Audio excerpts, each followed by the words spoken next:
பெருமாள் திருவடிகள் அம்பா கற்பகாம்பா சமேத கபாலீஸ்வர பெருமாள் திருவடிகள் 266 மந்திரமாவது நீர். இந்த பதியம்னா நீங்க நம்ம பார்க்காம பாடக்கூடிய பதியம் தான் உங்களுக்கு தெரிஞ்சுக்கணும். புக்கு எடுக்கிறீங்க சிவாய நமக ஒவ்வொரு நாளும் நீங்க பூஜை அறையில இந்த பதியம் எல்லாம் முடிச்சுட்டு திருநீர் அணியும் போது இந்த பதியத்தை பாடணும்.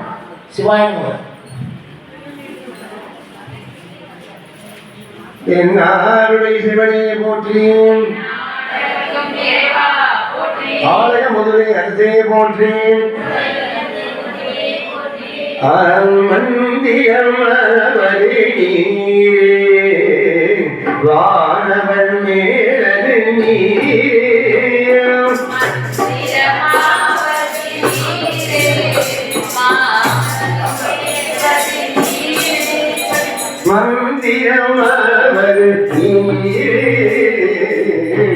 வானவன்